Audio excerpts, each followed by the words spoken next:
Good morning, and welcome to the First Unitarian Universalist Church of San Antonio. My name is Katy Evans, and my family and I have been members of this church since 1992.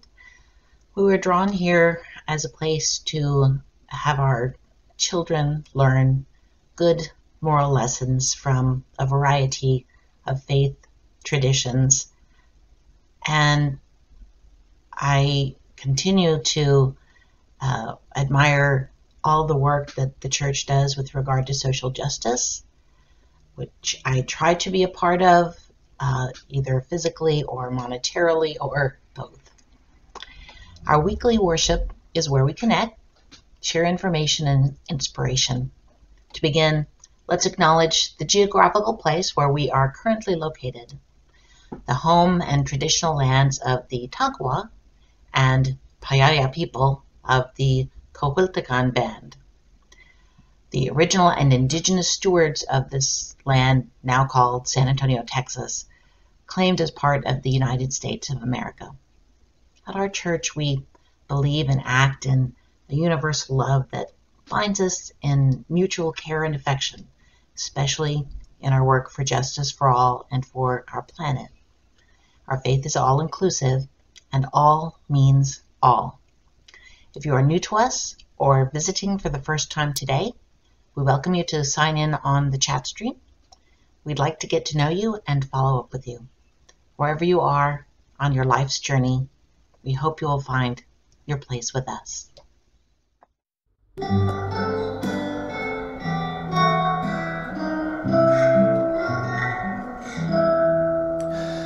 Mother Spirit, Father Spirit, where are you? In the sky song, in the forest sounds your cry. What to give you, what to call you, what am I?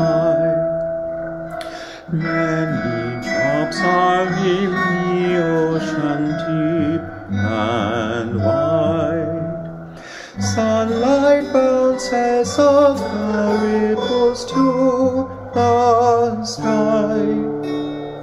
What to give you, what to call you, who am I am empty, time flies from me, what is time? Dreams eternal, fears infernal haunt my heart. What to give you, what to call you, oh my God. Mother Spirit, Father Spirit, take our hearts. Take our breath and let our voices sing our parts. Take our hands and let us work to shape our art. Hi, I'm Don Jaime. And I'm Mary Lou. And we've been associated with the church for around 20 years now. We really miss you guys so much, and we're looking forward to rejoining the choir. You bet. We light this chalice as our symbol of opening our hearts to the wonder of worship, our minds to the eternal quest for meaning and truth, our eyes to the miracle of the creative process, our arms to the embrace of the interdependent web of life, and our lives in connection to each other. We are called as Unitarian Universalists to build the beloved community, where we are all welcome as blessings, and the human family lives in forgiveness and grace, whole and reconciled. We know that this aim takes work, and so we are committed to live and behave as a community in covenant. Let's recite our covenant that articulates our guidelines and binds us together in community. The words can be found on your screen. Love is the doctrine of this church. The quest of truth is its sacrament, and service is its prayer. To dwell together in peace, to seek knowledge in freedom, to serve humanity in fellowship, to the end that all souls shall grow into harmony with the divine. Thus do we covenant with each other. Our opening words: every day is an opportunity to create who we are, by Alexis Engelbrecht. Every day is an opportunity to create and define who we are. The French existential philosopher Jean-Paul Sartre wrote, quote, "There's only one day left, always starting over. It is given to us at dawn and taken away from us at dusk." Sartre was an atheist, and like the Jewish rabbis, he saw a connection between the beginning of each day and the renewal of one's mind. Existentialism is based upon the idea that we first exist. Our life's meaning is not pre-planned. Rather, it is determined by each and every decision we make. Sartre said, quote, "As far as people go, it is not what they are that interests me, but what they can become." End quote. To hope is to wake up in the morning and begin one's day. To hope is to be aware of what is happening now, while creatively imagining new possibilities and considering how one might make them realities. May we honor our own courage to create today and every day. Hi, my name is Jan Riolini, and as co-chair of the Social Justice Committee of First UU San Antonio, I'm honored to present this Courageous Love Award to Dr. Colleen Bridger.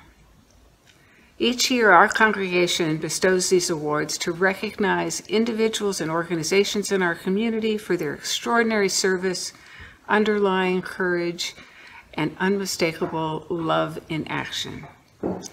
Colleen, we at First UU have been awestruck with your dedication to serving the people of San Antonio and Bexar County, both as Assistant City Manager and as Health Director.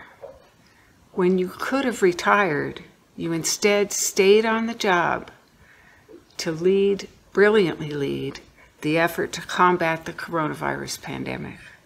This is a tough job that clearly demonstrates courage. Your focus on addressing domestic violence in our community and your help in caring for immigrants traveling through San Antonio have moved us enormously. Again, congratulations and thank you for your exceptional work and dedication. Good morning, everybody. What an amazing honor. I am just so humbled and grateful for this recognition. I've been such a long-time fan of Dr. Riolini's, and to be able to get that call from her was it really lit up my day. So thank you so much. I am very grateful, very appreciative. Really think I see the light at the end of the tunnel with the pandemic, with getting the vaccines out, seeing the number of people being infected decreasing significantly. I sure hope everybody will continue to wear your masks and maintain social distancing and be kind and gentle with everybody as we get through the end of this pandemic. So with much love and appreciation, thank you so much. Good morning. My name is Dorothy Wallace. This year, one of the two individuals we are recognizing as a Courageous Love Award recipient totally symbolizes today's theme of the courage to create. We recognize a person I have been honored to work with these past 10 months, Ananda Tomas, the Executive Director of FixSAPD. Among the many prevailing narratives in the Alamo City, our city's challenge with police accountability has been front and center since the deaths of Ahmaud Arbery and George Floyd last summer, which brought activists and ordinary citizens into the streets of San Antonio and cities around the country. Indeed, San Antonio has its own list of unarmed Black men killed by police: Bobby Joe Phillips, Norman Cooper, Jesse Aguirre, Gilbert Flores, Antoinine Scott, Marquise Jones, Charles Chop Roundtree, and Daryl Zimwalt. Something was wrong right here in our own town. That wrong was a police contract that shielded police from accountability of almost any kind. FixSAPD was born last summer among the turmoil and protests to really address the issue of police accountability in San Antonio by addressing the very laws that shielded police. A group of determined young people who included O.G. Martin, E.J. Pinnock, James Dykeman, and Ananda Tomas conceived of a petition campaign that would force the repeal of the very laws that kept police from being accountable and repealing state chapters 174 and 143 in the voting booth. Tens of thousands of signatures were needed to accomplish this, and FixSAPD only had 6 months to get them. They used both volunteers and paid petitioners and notaries working tirelessly through the election season to get those signatures. Our own church was the site of 2 petition drive-through events, and many people from our church helped petition or notarize or simply sign the petitions.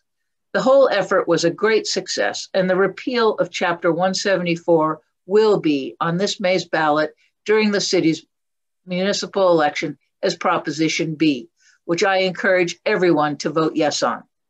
So it is with great pleasure that on behalf of the congregation of the First Unitarian Universalist Church of San Antonio, that we recognize the Executive Director of FixSAPD, Ananda Tomas. Hi, everybody. Thank you so much for this awesome award. I'm incredibly humbled and so honored that you would consider me for this. We started FixSAPD off of the uprisings from the deaths of George Floyd and Breonna Taylor, and really came to focus on how we can affect police reform and accountability here in the community. And it's been a lot of work, but frankly, it's a community effort. We could not be where we are at after collecting all these petition signatures without, help from Black Lives and Allies and community. I want to give a special shout out to Dorothy Wallace, who has collected so many petition signatures. She's been at almost every petition drive-through event. Rico Espinoza, thank you so much for helping connect us with the right audio and visual equipment that we've needed to do so many of these awesome videos to educate the community. Mary Wright notarized, I don't even know how many petitions for us. Really just shows that this is a community effort. I'm so honored to be here and to receive this award, but I do want to give my thanks back to the community as well, because we have gotten to this point together, and we're going to win police accountability on the ballot in May when we vote yes for Prop B. So thank you guys so much. Please be safe out there. Peace and love to all of you. Thank you. It's time to share our joys and sorrows. As a way for us to connect as a community, you are invited to share a joyful event, a sorrow, or a concern by entering it on the chat stream.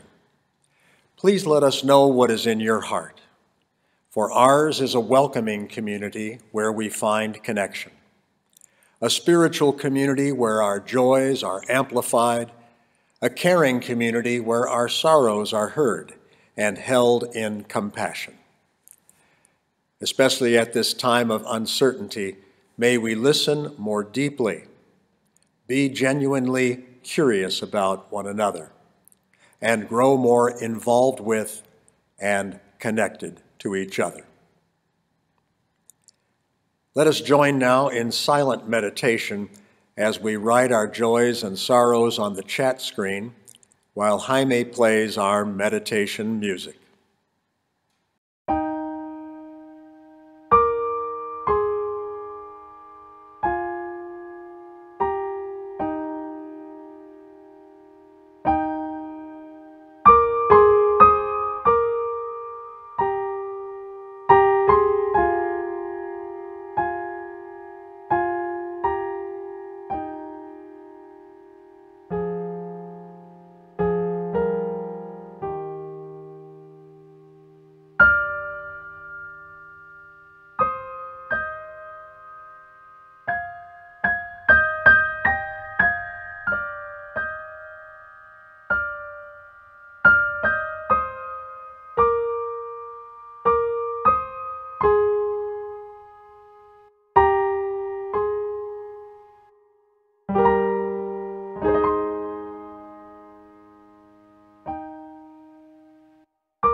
Let's take a deep cleansing breath and exhale.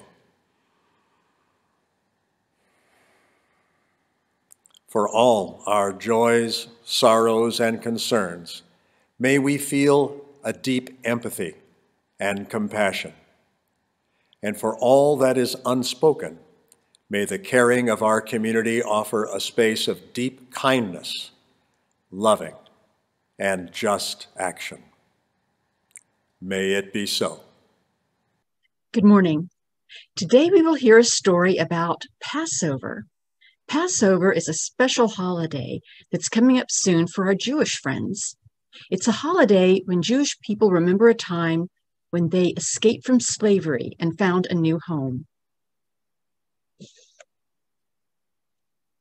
A Stuffy Passover, story by Deborah Loya. The Stuffies were talking about having a sleepover at the church.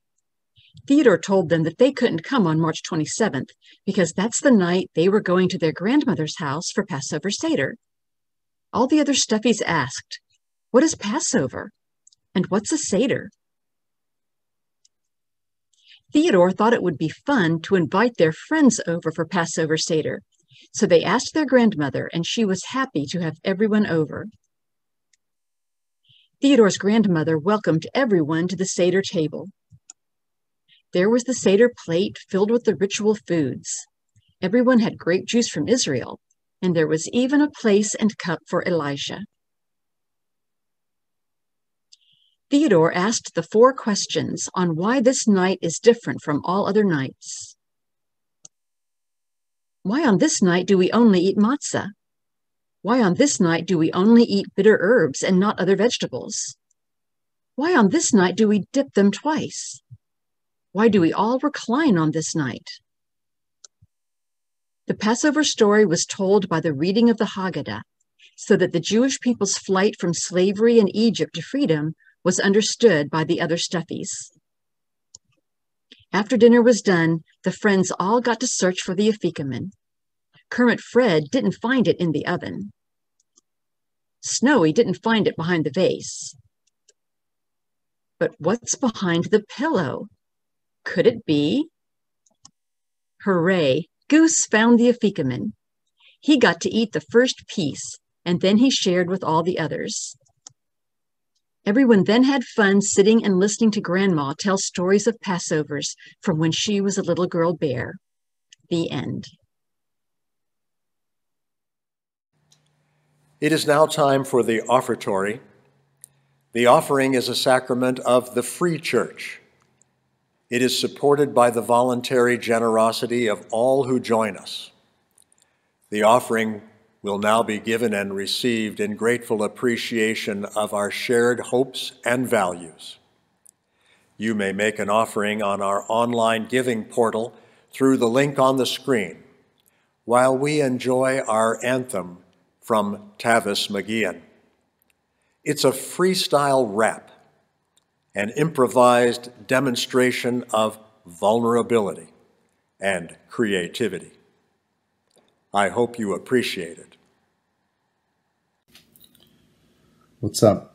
Hello, everybody. It's me, Tavis, Mr. MCG, here to talk to you all about vulnerability. Yes, I just spelled that with 2 U's for you. See, what I came here to do for everybody is to also touch on creativity. Let me elaborate, okay? Just let me say that I didn't plan out what I was gonna say. Nope, this is all off the top of the dome, yep. But anyway, let me cut right to what I was gonna say. Sometimes it's embarrassing to be a white man, a cisgendered, an ally, a friend, even in this UU land. Because my privilege, I've got to check every single day so I don't say something to somebody that sounds like I don't understand where they're coming from and the struggles that they had and what they have to do. I don't even know it. I don't even know how to push through. And just like I said, I didn't plan this out all the way, so of course there's no doubt that sometimes I'm gonna stumble. And again, that's part of being vulnerable. But anyway, So here I am, having all the things that I wish that I could have for my friends, for my family, for everybody, literally everybody. But if I don't take step backs, then I don't start the right kind of race. And yes, that was a double meaning. Yes, I'm talking about that I was born with a skin color that told other people something that they needed to know. But anyway, let's get to the top of the steeple, the meat, the potatoes. Because here it is. I am able to do certain things because of how I was born with everybody's money, power. I'm lucky. And even as the beat fades out, I'm here to tell you there's no doubt that if people like me who look and have the life that I have don't step back, then we can never have what we actually need to be equal. Because a lot of you might think that if I step back, that if I don't open my mouth, then that means that I don't have it. I have no clout. But no. I'll just step back. They can step forward. And even though it may not look to some like it's equal, we're not done until the place we start from is one that's fair, vulnerable. Our church can be a demonstration of vulnerability, courage, and creativity. Thank you so much, Tavis, for exhorting us in this unique way of living and loving. I'd like to respond and bless our offering today with a prayer of co-creation written by Lynn Cox.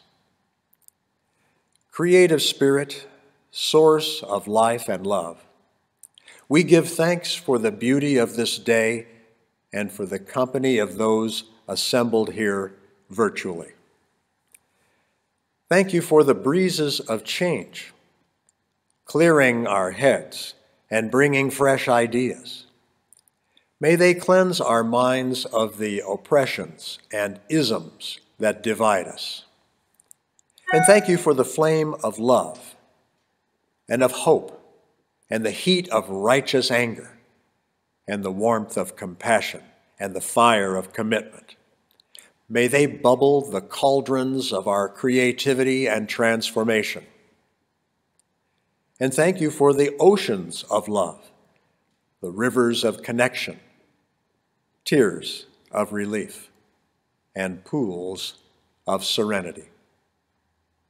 May healing waters flow over us and through us and among us, wearing down the sharp edges of despair and disgust to bring joy in the morning.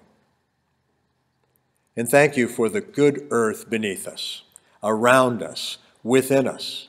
May we take this clay and co-create a new realm of justice and beauty. Thank you for all these and more. We accept our offertory gifts today and commit to building, sculpting, painting, writing, singing, and dancing them into life, to an abundant life. So be it. Blessed be. Amen. Farmer and poet Wendell Berry writes, "There are, it seems, two muses, the muse of inspiration, who gives us inarticulate visions and desires, and the muse of realization, who returns again and again to say, 'It is yet more difficult than you thought.' This is the muse of form. It may be, then, that form serves us best when it works as an obstruction, to baffle us and deflect our intended course. It may be that when we no longer know what to do, we have come to our real work, and when we no longer know which way to go, we have begun our real journey. The mind that is not baffled is not employed. The impeded stream is the one that sings. Today's message is entitled, The Courage to Create. Aristotle said that courage is the first of human qualities because it guarantees the others. In other words, any great skill or trait a person has will remain hidden until they have the courage to use it. Similarly, Thucydides, the Athenian historian and general in the 30 years Peloponnesian War between Athens and Sparta, wrote that the secret to happiness is freedom, and the secret to freedom is courage. In our living tradition of a freely chosen faith, we extol the values and virtues derived from our human history, our humanity. We operate according to ethical concepts and practices in accord with our individual internal consciences and congregational internal democratic processes and agreements. You might say we demonstrate a model of inside-out living, and that suits me especially well as your minister, because for a long time I've practiced the teachings of Jesus, and especially the one that says it's not what goes into us that taints us, but rather that which comes from within us that does. You can find that in the Gospel of Mark, chapter 7, verse 15. Consequently, I appreciate the good values of life that come from within, that are internally generated, rather than the adherence to rules and moral requirements coming from outside that must be obeyed. We should focus on lived behavior, rather than merely following rules or practicing morality solely for its own sake. If we focus on our experiences, we're much more likely to respond with empathy and actually change. This approach is the rationale behind our Committee on Ministry's introduction of a process to help us practice healthy behaviors with each other.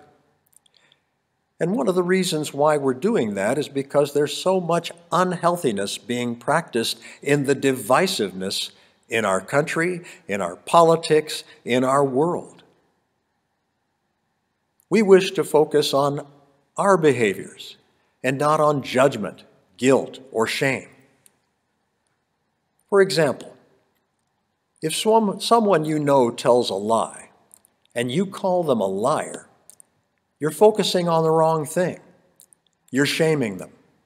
It's better to focus on behavior and say something like, you told a lie, you behaved untruthfully, and that is unacceptable.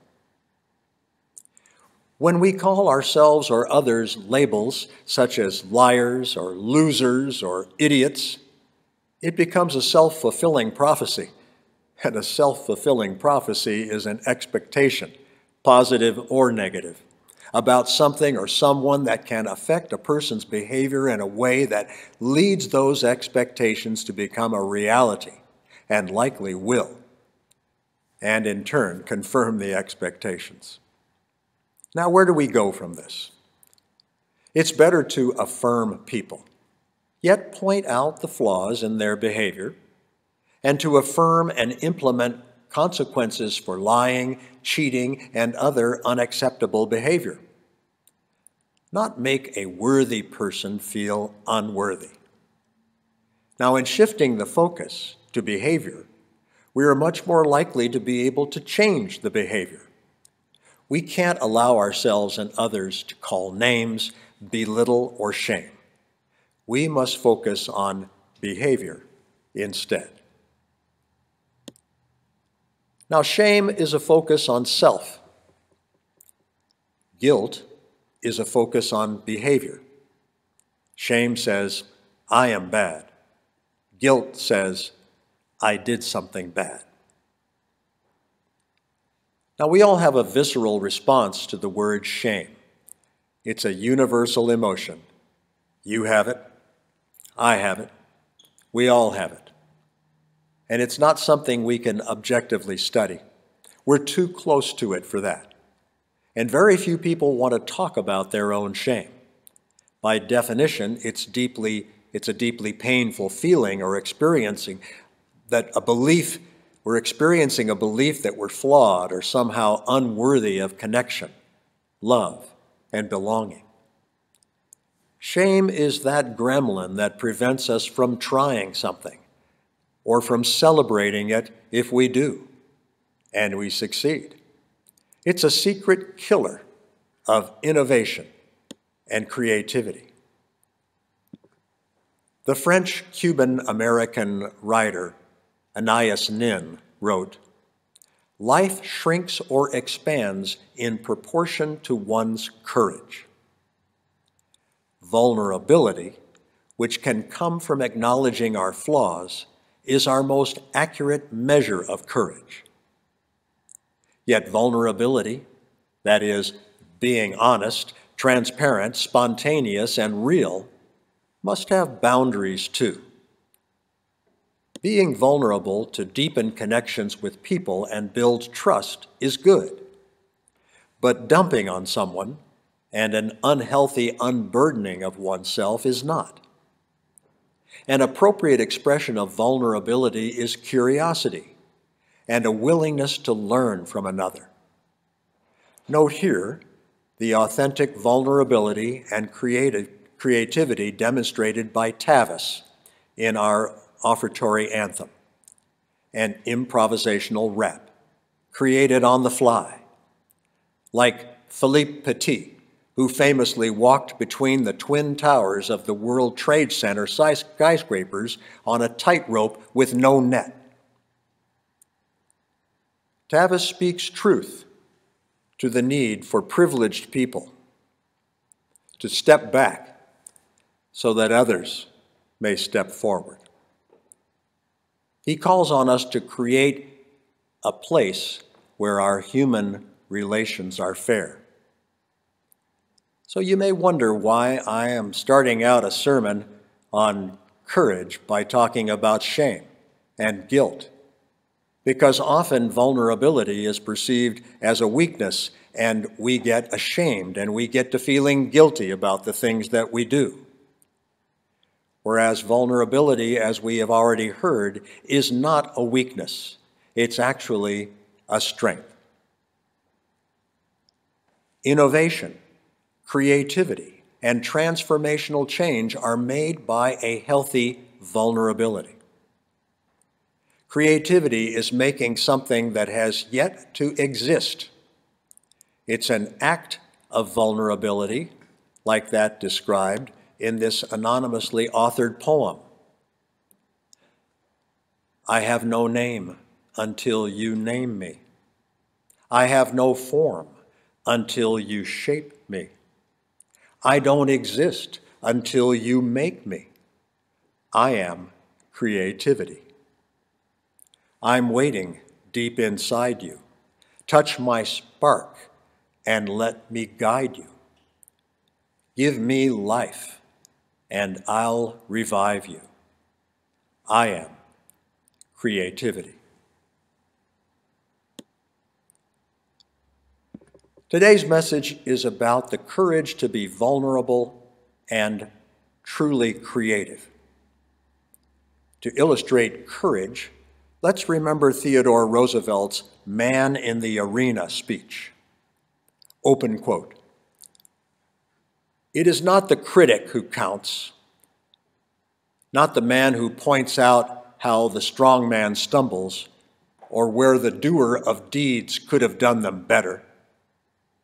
The credit belongs to the man who's actually in the arena, whose face is marred by dust and sweat and blood, who strives valiantly, who errs, who comes short again and again, because there is no effort without error and shortcoming. But who does actually strive to do the deeds? Who knows great enthusiasms and great devotions, and who spends himself in a worthy cause? Who at the best knows the end, that knows in the end the triumph of high achievement, and who at the worst, if he fails, at least fails while daring greatly. End quote. To illustrate vulnerability, let's turn to the words of the popular TED Talk presenter, Professor Brené Brown, who preaches that vulnerability is not about winning or losing, it's about showing up and being seen in your life. And it's about making something from nothing. This is about being creative, to make a difference, a real difference in life. Have you been willing, like the man in the arena, to show up wholeheartedly, to get onto the playing field of life and to risk being disappointed and even failing? This is not easy to hear and even harder to practice. We like being comfortable and risk-free. We settle for sitting in the stands, viewing and critiquing. Yet that's not where the achievement happens. The real and necessary differences are made in the arena of life. And if courage is a value that we hold, we must show up and act, even though we may fail.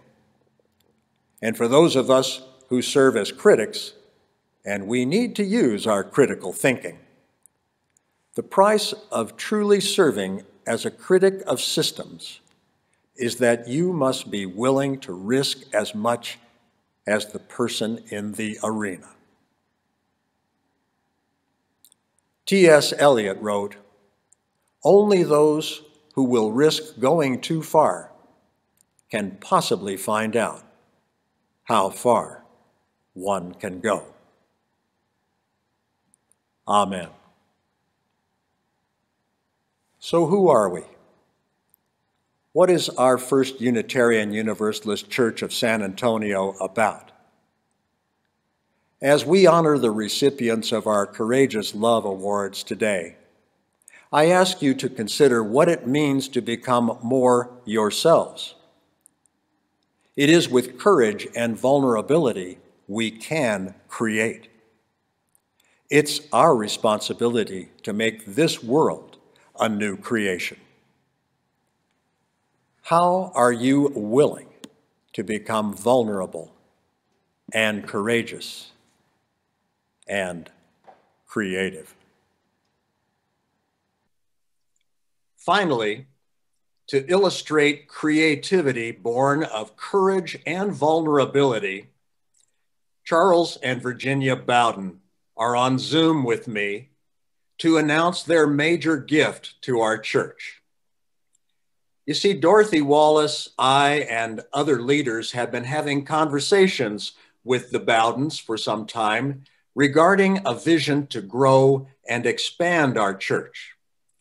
They have given a major gift of $300,000 to retire our mortgage, which still has a handful of years remaining, and it burdens our annual operating budget.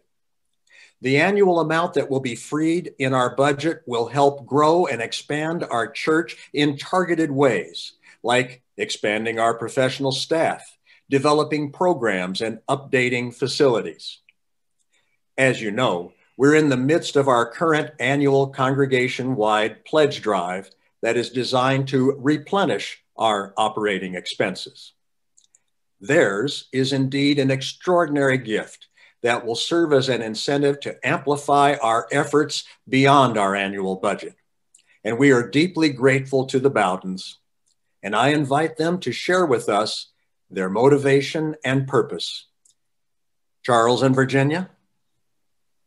We've been members for over 40 years. we've been to churches in all parts of the world. Most have some ways of trying to involve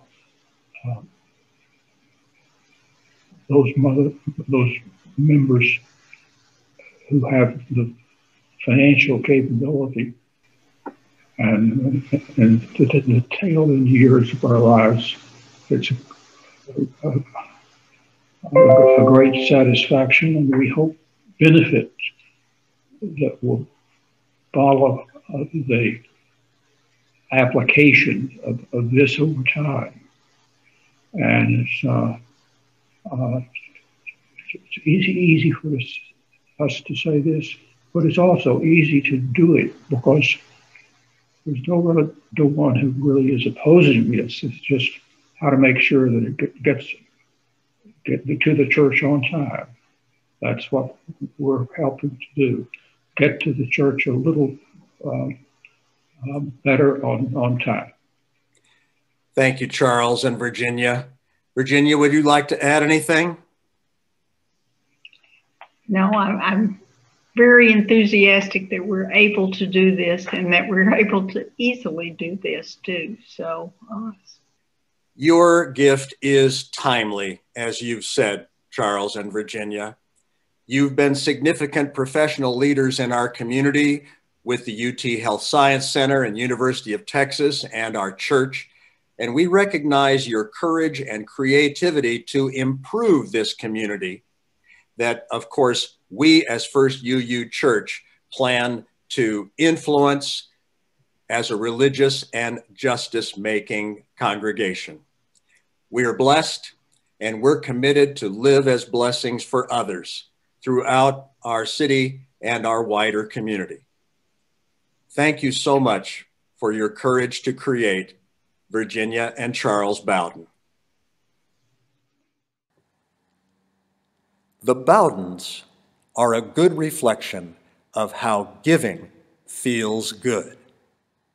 It can happen with ease, and it can lift the spirit. Please enjoy our postlude from Jaime and these final moments to enter your expressions on the chat stream. And for those of you willing and available, please stay for some sharing during our coffee hour, that we may greet you, wish you well, and spend some time in conversation. And for those of you who aren't staying, please go forward in safety and care and courage. We hope to hear from you and even to see you soon.